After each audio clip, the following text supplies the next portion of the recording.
My parents skipped my wedding, calling it a trivial event. A week later they begged me about loan payments. I am Rebecca, 29 years old and a wedding photographer from Atlanta. The irony of capturing hundreds of brides with their proud parents was never lost on me, especially after my own small garden ceremony last year. My parents called it a trivial event for someone at the bottom and chose not to attend. Instead, they vacationed in Miami with my sister. When they finally called me a week later, it was only because they needed something. Their words taught me a valuable lesson about family boundaries and self-respect. Growing up in an upper-middle-class neighborhood in Georgia, my childhood home looked perfect from the outside. The two-story colonial with its manicured lawn and white picket fence seemed like something from Southern Living magazine. But inside those walls, a strict hierarchy existed that shaped my entire upbringing. At the top stood my parents, Robert and Catherine Mitchell, a corporate attorney and hospital administrator who valued status above all else. Just below them was my older sister, Amanda, 6 years my senior and the golden child who could do no wrong. And then there was me, the afterthought, the disappointment, the one who never quite measured up. From my earliest memories, I understood my place in the family. When Amanda brought home straight A's, her report card was proudly displayed on the refrigerator for weeks. When I did the same, my mother would briefly nod and say, "That's expected, not exceptional." When Amanda was accepted to medical school, my parents threw an elaborate party with all their friends and colleagues invited. When I graduated with honors in fine arts, they skipped the ceremony because it conflicted with a country club event. "Photography is just a hobby, Rebecca," my father would say dismissively whenever I tried to show him my work. "It's not a real career path. You need to think about something practical." Amanda followed the exact path my parents had mapped out: pre-med undergraduate studies, medical school at Emory University, and then a prestigious residency program. Now at 35, she's a successful cardiologist married to another doctor with 2 perfect children. They live in a house 3 blocks from my parents and have Sunday dinner with them every week. The perfect dynasty my parents always wanted. My passion for photography emerged during high school. I still remember the moment it clicked for me. Mrs. Thompson, my art teacher, lent me an old Canon camera for a class project. The first time I looked through that viewfinder, something awakened inside me. I could capture moments, emotions, stories in a single frame. I spent hours in the school darkroom, mesmerized as images appeared like magic in the developing trays. When I announced I wanted to study photography in college, my parents had their first major intervention with me. "We're not paying for you to waste 4 years learning to take pictures," my father declared across the dining room table. "Robert," my mother chimed in, "perhaps she could study business with photography as a minor. At least that would give her something to fall back on." They spoke about me as if I wasn't sitting right there. In the end, we compromised. I would attend Georgia State University on a partial scholarship, double majoring in business and fine arts. They would pay the remaining tuition only if I maintained a 3.5 GPA. I worked harder than I ever had, juggling both majors while also taking wedding photography gigs on weekends to build my portfolio. My roommate Megan would often find me editing photos at 3 a.m. after finishing business assignments. "You know, most people choose one thing to excel at," she told me once. "You're killing yourself trying to please everyone." She was right. But I was still hoping to earn my parents' approval. That hope faded during my junior year when I won a prestigious regional photography award. The Atlanta Journal-Constitution ran a feature on me and my work.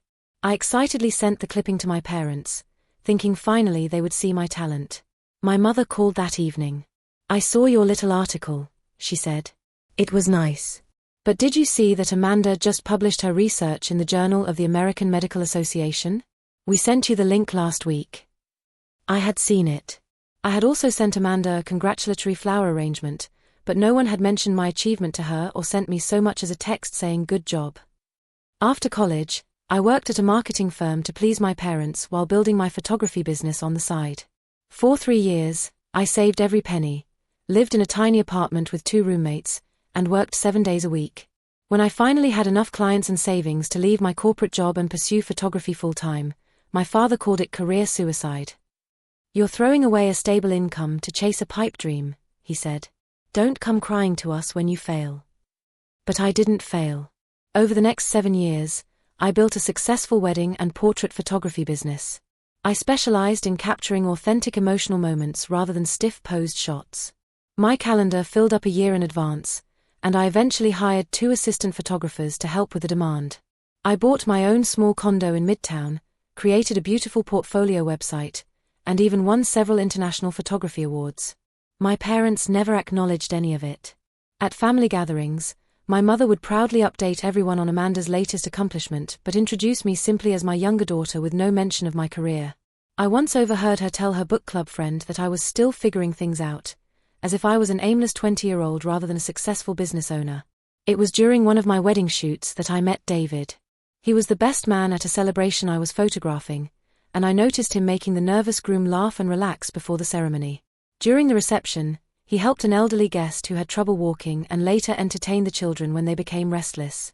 I found myself taking extra photos of him throughout the day, drawn to his natural warmth and kindness. When he approached me as I was packing up my equipment, I felt uncharacteristically nervous. "So, you're the one who sees everything," he said with a smile. "That's my job," I replied. "To notice the moments others might miss." "Well, I noticed you too," he said, handing me his phone number. "In case you ever want to be on the other side of the camera." David turned out to be an elementary school teacher who loved his job with the same passion I had for photography. On our first date, he talked about his third-grade students with such enthusiasm and respect that I knew he was special. He saw potential in everyone and believed in nurturing individual talents rather than forcing children into predetermined paths. The contrast with my parents couldn't have been more stark. When I finally introduced David to my parents 6 months into our relationship, my father barely shook his hand and my mother made several comments about how teachers were so underpaid. On the drive home, David asked why they seemed disappointed in him before they even got to know him. "It's not you," I explained. "They would react this way to anyone who isn't a doctor or lawyer or CEO. That's their loss," he said simply, "because they're missing out on knowing a pretty wonderful daughter." That was the moment I knew I wanted to build a life with David. He saw me for who I was and valued me unconditionally. In his eyes, I was never at the bottom of anything. As our relationship grew serious, I maintained minimal contact with my parents. Monthly phone calls that lasted 10 minutes at most, obligatory visits on major holidays. I stopped seeking their approval and focused on building my life with someone who actually supported my dreams. David proposed on a crisp autumn morning during a hike to Amicalola Falls.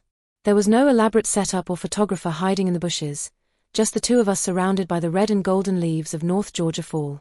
He knelt on the damp ground, pulled out a simple but beautiful ring, and asked if I would share my life with him. The moment was perfect precisely because it was authentic, much like the photographs I tried to capture for my clients. "I know I'm just a teacher," he said after I said yes through happy tears, "but I promise to support your dreams the way you support mine." "You're never just anything," I told him. "You are everything I want." We decided on a small garden wedding with 70 guests, a modest budget, and a focus on what truly mattered to us. As a wedding photographer, I had seen too many couples stress over elaborate details while losing sight of the meaning behind the ceremony. David and I wanted something intimate and meaningful rather than extravagant. I found a beautiful botanical garden venue at the Atlanta Botanical Garden that offered ceremony and reception space for a reasonable fee. We selected a simple catering menu of southern favorites like shrimp and grits and barbecue sliders, ordered flowers from a local florist, and asked a friend who was a pastry chef to create our cake as her wedding gift. I called in favors from photographer friends who offered to document our day at a fraction of their usual rates. The invitations were handmade by David's artistic sister, Lauren, simple cream-colored cards with pressed magnolia flowers that matched our garden theme. We addressed them during a weekend at home, laughing and drinking wine as we worked through our guest list. "Are you sure only 4 people from your family?" David asked as he noticed the stack for my side was much smaller than his. "My Aunt Karen and Uncle Jack, plus my 2 cousins," I confirmed, "and my parents and Amanda's family, although I doubt they'll come." "You should still invite them," he said gently. "Give them the chance to surprise you." I knew he was right, but I also knew my parents. Still, I hoped that perhaps my wedding day might be the one occasion when they would put aside their disappointment in my life choices. I called all our friends and extended family first with the news of our engagement, saving the call to my parents for last. My mother answered on the 4th ring, sounding distracted. "Hello, Rebecca. This isn't a good time. We're about to leave for a fundraiser." "This will just take a minute, Mom. I wanted to let you know that David proposed and we're getting married in June." There was a pause, then a sigh. Well, I suppose congratulations are in order. Have you set a date? June 15th, I said, trying to keep the excitement in my voice despite her lukewarm response.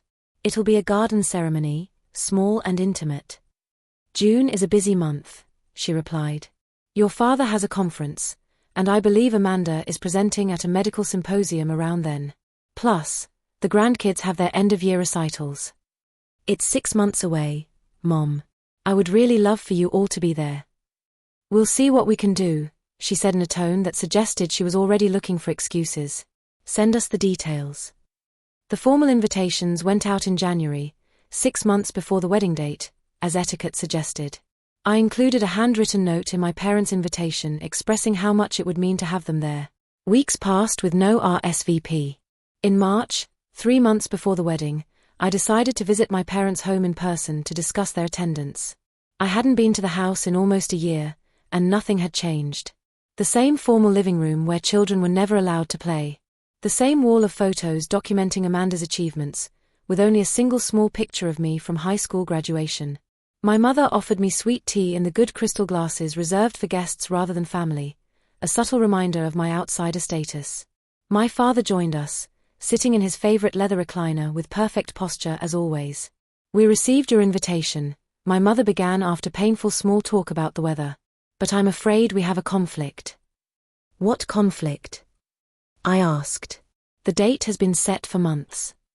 My father cleared his throat. Your sister's family is visiting that weekend. We've already made plans. Couldn't they come the weekend before or after? I asked, trying to keep my voice steady. This is my wedding day. My father's expression hardened. Rebecca, let's be frank. Amanda is a busy cardiologist with important responsibilities and limited vacation time. Her children have numerous activities. They can't rearrange their entire schedule for what is frankly a trivial event for someone at your... He paused, searching for the right word, position. My position. I repeated, feeling as if I'd been slapped. What your father means, my mother interjected smoothly, is that while this is important to you, Amanda's career obligations must take priority. She saves lives, dear. And I just take pictures, I said flatly. Precisely, my father nodded, missing or ignoring my sarcasm. Your sister has built something meaningful. She can't be expected to disrupt that for this. This is my wedding day, I repeated, my voice breaking slightly. I'm your daughter too. The rejection cut deeper than any childhood disappointment ever had. Of course you are, my mother said with a tight smile. But your little garden ceremony is hardly the event of the century. Perhaps if you had chosen a more substantial venue, or if David had a more established position. Like a doctor, my father added unnecessarily. We simply think it's best if you don't bother us with this, my mother concluded. We have the hospital fundraiser gala that month as well, and your father is being honored for his pro bono legal work. Our social calendar is quite full. I sat there, sweet tea forgotten in my hands, as the full weight of their words sank in. My wedding was a bother, a trivial event not worth their time because I had chosen a life and partner that didn't meet their standards of success. I see, I finally said, setting down the glass with a controlled motion that belied the trembling in my hands. Thank you for being honest. You always were so sensitive, my mother sighed. This is exactly why we worried about you making it as a photographer, too emotional. I left their house that day with absolute clarity. For 3 decades, I had been hoping for them to see me, to value me, to love me unconditionally. But they never would. I was a perpetual disappointment because I had chosen fulfillment over status, happiness over their definition of success. In the car, I called David and told him everything through tears. I'll be your family now, he promised. And my parents already love you more than their actual children. It was true. David's parents, a retired librarian and high school science teacher, had welcomed me with open arms from our first meeting. They asked genuine questions about my photography, displayed my work in their home, and never once suggested that their son could have done better. I decided then that my wedding would proceed without my parents or sister. I would not spend another moment trying to earn the approval of people who fundamentally didn't value what made me happy. June 15th arrived with perfect weather, as if the universe was compensating for my family's absence. Sunlight filtered through the garden trees at the Atlanta Botanical Garden, creating dappled patterns on the white chairs arranged in neat rows. Wildflowers in peach and cream, my favorite colors, lined the aisle and adorned the simple arch where David and I would exchange vows. In the small preparation room, I sat before the mirror as my friend Zoe, a professional makeup artist, worked on my face. She kept the look natural, knowing I preferred simplicity to glamour. My dress was vintage-inspired lace, tea-length rather than floor-length, allowing me to move freely throughout the day. "How are you feeling?" Zoe asked as she applied a light blush to my cheeks. "Mixed," I admitted. Happy about marrying David. Sad about my parents. Angry that I still care about their absence. "That's normal," she assured me. "Their loss, though. You look beautiful." David's mother knocked and entered with a small velvet box. "I thought you might want something borrowed," she said warmly. These were my grandmother's pearl earrings. I wore them at my wedding too. This was what a mother should be on her child's wedding day. The ceremony was everything I had hoped for. David's vows made everyone laugh and cry in equal measure. Mine were more reserved but no less heartfelt. When the officiant pronounced us husband and wife, the small gathering of friends and chosen family erupted in cheers that seemed to fill the garden and my heart completely. Later that night in our hotel room, curiosity got the better of me. While David was in the shower, I checked my phone once more. No messages from my parents or sister, but several notifications from social media. Without thinking, I clicked on my mother's profile, which I rarely viewed these days. What I saw made my blood run cold. My mother had posted photos and videos throughout the day, not of an empty house missing a wedding, but of a beach in Miami. The timestamp on the first post was from 3 days earlier. There she was, smiling broadly with my father, sister, brother-in-law, and niece and nephew on the shores of South Beach. The caption read, "Perfect family vacation with the people who matter most." The photos continued through the day of my wedding. Breakfast on a hotel balcony overlooking the ocean. A guided tour of the Everglades. Dinner at an exclusive beachfront restaurant where my father was shown raising a glass in a toast to family priorities. They hadn't just declined to attend my wedding. They had deliberately planned an alternative family gathering that excluded me entirely. The Miami trip would have been booked months in advance, meaning they had never intended to come to my wedding from the moment I announced it. When David emerged from the bathroom, he found me crying silently, the phone still clutched in my hand. Without a word, he sat beside me and looked at the screen. "Oh, Rebecca," he said softly, taking the phone and setting it aside. "I'm so sorry." "They planned it," I managed to say through tears. "They planned a family vacation specifically during my wedding. It wasn't a conflict. It was a statement." 1 week after returning from our honeymoon in Savannah, real life resumed. I had a backlog of wedding photos to edit and clients to meet. David was preparing for the new school year. We were settling into our newly shared apartment, merging our belongings and habits into a cohesive home. I was at an engagement photo session in Piedmont Park when my phone began buzzing repeatedly in my bag. I ignored it until the shoot was complete, then checked to find 7 missed calls from my father and 3 voicemails. My father never called me, let alone multiple times in succession. The first voicemail was, "Rebecca, call me immediately about the Peachtree property loan."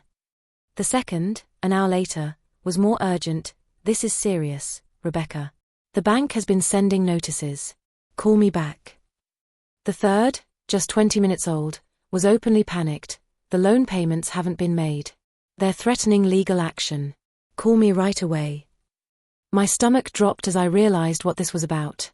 3 years earlier, when I was still desperate for my parents' approval, my father had asked me to co-sign a loan for a small commercial property he was investing in. Now there was a problem, and suddenly I was family again. The Peachtree building was supposed to be a sure thing, an office space in an up-and-coming area that would generate reliable rental income. "It's just a formality," he had assured me. "Your name on the paperwork helps with some tax advantages, but I'll handle everything. All payments, all paperwork. You won't need to worry about a thing." Against my better judgment, I had signed. It was one of the few times my father had ever included me in any aspect of his business dealings, and I had been pathetically grateful for the recognition. I finished packing my equipment and called my father from the park bench. "Where have you been?" he answered on the first ring. "This is an emergency." "I was working, Dad," I replied. "What's going on with the Peachtree loan?" "The management company I hired has been incompetent," he said, anger evident in his voice. The building has been half empty for months, and they failed to inform me. The rental income hasn't been covering the loan payments. But you've been making the payments anyway, right? I asked, already knowing the answer from his panicked messages. I was handling it, but with the Miami trip expenses and Amanda's children's private school tuition that we help with, there were some temporary cash flow issues. I assumed the management company was still collecting enough rent to cover the minimum payments. How many payments have been missed? I asked, my professional calm masking the growing panic I felt. 3, he admitted. The bank sent notices, but they were going to the building address, not our home. I only found out when a bank representative called me directly yesterday. 3 missed payments. My name on the loan documents. My credit score, which I had carefully built while establishing my business, was now undoubtedly damaged. I need you to transfer $45,000 to cover the missed payments and penalties. My father continued in the same authoritative tone he had used throughout my childhood. $45,000. I repeated, stunned. Dad, I don't have that kind of money just sitting around. I just paid for a wedding and honeymoon. Surely your business has emergency funds, he pressed. This is a family emergency, Rebecca. Your credit is at stake too. The irony wasn't lost on me. My wedding had been a trivial event not worth attending, but my financial resources were considered family property to be called upon in crisis. That night, David and I sat at our kitchen table surrounded by financial documents and legal papers. After consulting with lawyers and financial advisors, the picture became clear. My father had prioritized a luxury vacation with his real family over his legal obligations to a loan that could financially devastate me. When I called my father back the next evening, I was calm and prepared. I've reviewed the Peachtree Property financial records, I began. Have you arranged the transfer to cover the missed payments? No, I said simply. I haven't. What do you mean, no? I mean exactly what my parents meant when they called my wedding a trivial event for someone at my position. Some things are more important than others, and apparently, your financial emergency is trivial compared to the important things in my life. For the first time, I had valued myself when they wouldn't. Have you ever had to set boundaries with family members who didn't value you or your choices? What helped you find the courage to stand up for yourself? Share your experiences in the comments below, and remember that sometimes the family we create is more nurturing than the one we were born into.